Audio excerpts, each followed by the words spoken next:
if I told you that all it takes to lose weight, boost energy, and prevent diseases like arthritis, osteoporosis, and cancer was to eat the right foods to keep the pH of your body in the alkaline zone?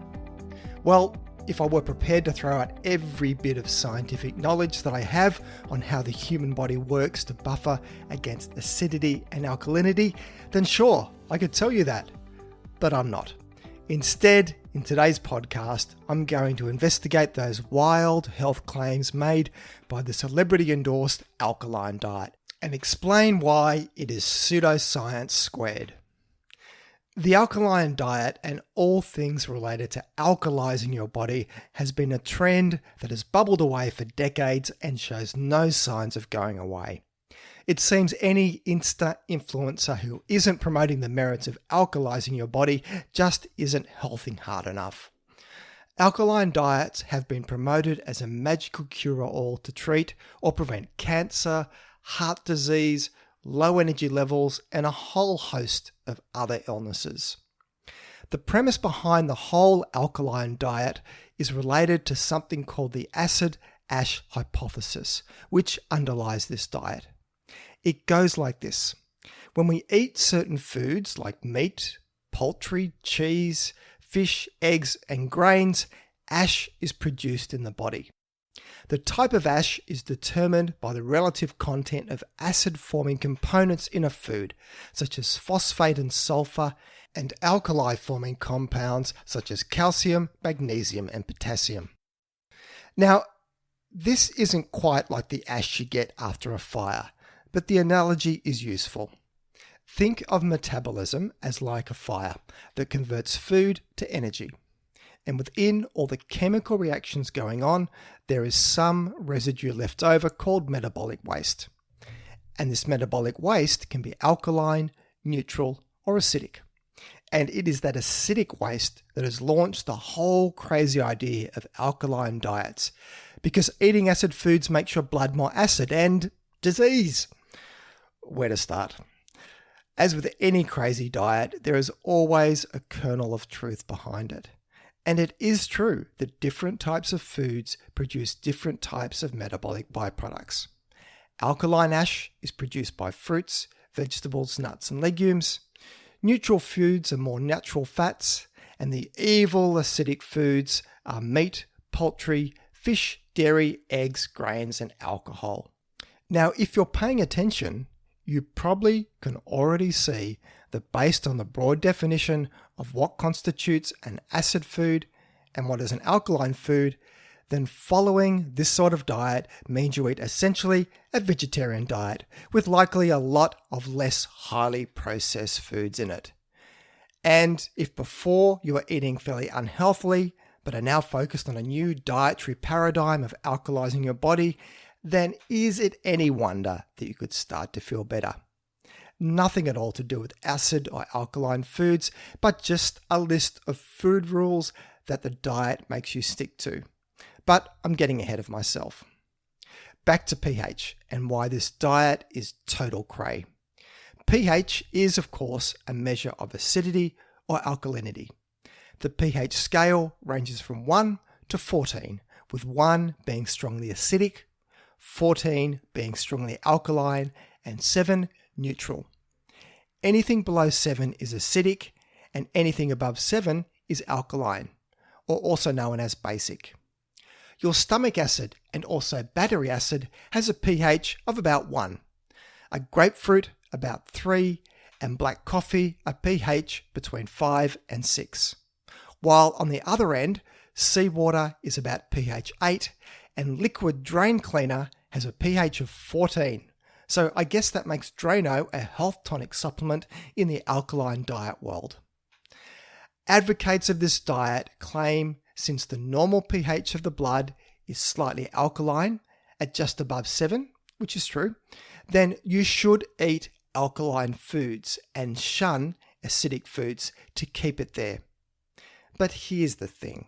If food could really make an impact on blood pH in either an acidic or alkaline direction, it would be life-threatening.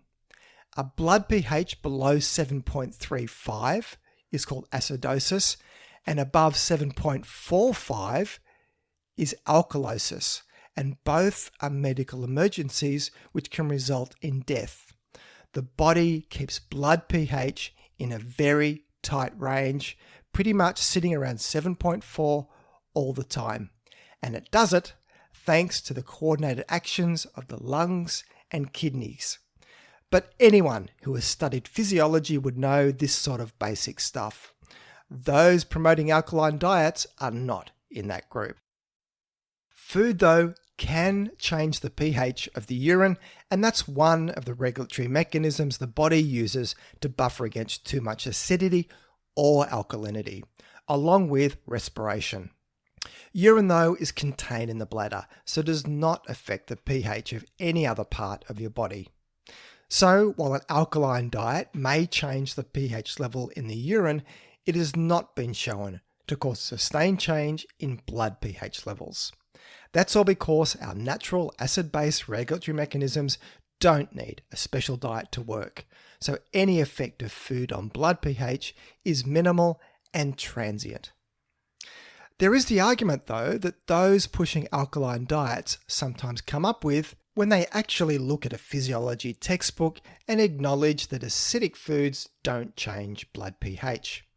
That they instead deflect the argument to the stress acidic foods place on the body from the need to buffer the pH against the acidity.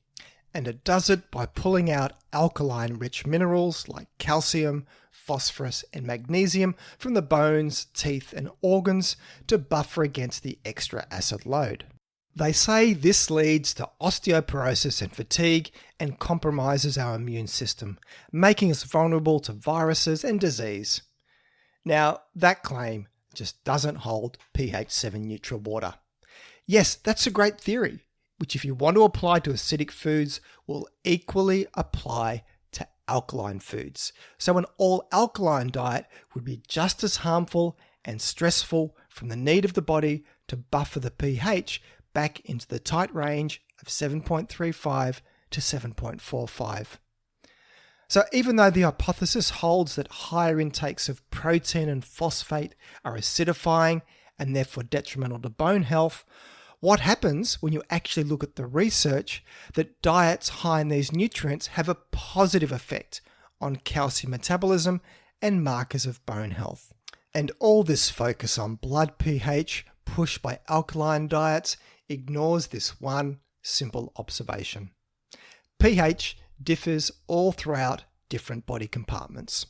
You want a very acidic stomach to help with good digestion, while your mouth saliva is slightly acidic at about pH 6, which is optimal for salivary amylase that helps with starch breakdown, while a lower pH in the colon from bacterial fermentation of fiber is linked to favourable changes in disease risk profile. And then there is your skin, which has a pH of about 5. I mean, just what on earth is an alkaline diet trying to achieve by just targeting the blood and saying that because it's slightly alkaline, you need to keep it that way because if it's acid, it's going to be bad for you? All I've just covered here is pretty basic chemistry and physiology. Some of it is even high school level. Yet those pushing these scam diets either ignore it in the rush to sell you their diet program and alkalize water, or are completely ignorant to it. I don't know about you, but if you're going to bang on about pH chemistry and acid-base physiology, it kind of would be expected that you've studied it, not just read about it off a blog. Now, there are some serious diseases that have actual acid-base imbalances. Acidosis can happen with illnesses such as cancer, respiratory disease, severe diarrhea, excessive alcohol use, hypoglycemia, and kidney failure, to name a few. But all these conditions have underlying medical causes. They are not caused because you ate a grainy piece of bread at lunchtime. And let's mention here that there are a whole bunch of diseases that are based on alkalosis, from adrenal disease to even overuse of antacids. But those pushing alkaline diets are pretty quiet on that front. Cancer is one of the diseases clearly linked to an acid diet, at least according to those pushing an alkaline diet. It comes from the observation that cancer cells grow better in an acidic environment, so an alkaline diet can change the environment of the body to treat and even cure cancer. However, it is actually the rapid growth of cancer cells that creates an acidic environment associated with cancer. The acidic environment does not create cancer. And yes, indeed, cancer cells can't live in an overly alkaline environment, but neither too can any of the other cells in your body. And all of this is theoretical anyway, as it comes from laboratory studies of cancer cells growing in petri dishes, so it does not represent the complex nature of how tumours behave in the human body. Okay, let's wrap this up. An alkaline diet works because it gives a person a selective list of foods to eat and avoid, which means lots of fruits and vegetables and less highly processed food. That's it. You don't have to believe in the crazy that is the alkaline diet, spend money on alkalized water, and needlessly cut out otherwise healthy foods like grains from your diet to make positive changes to your diet and lifestyle. The alkaline diet follows in the footsteps of what I consider the most wacky diet of all time, that being the Eat Right for Your Blood Type diet, that also gives a long list of foods to eat and avoid purely based on your ABO blood type. Now, I prefer to believe in the benefits of eating healthy without the need to fill someone's brain with pseudoscientific nonsense. So that's it for today's show. You can find the show notes either in the app you're listening to this podcast on if it supports it, or else head over to my webpage at thinkingnutrition.com.au and click on the podcast section to find this episode to read the show notes.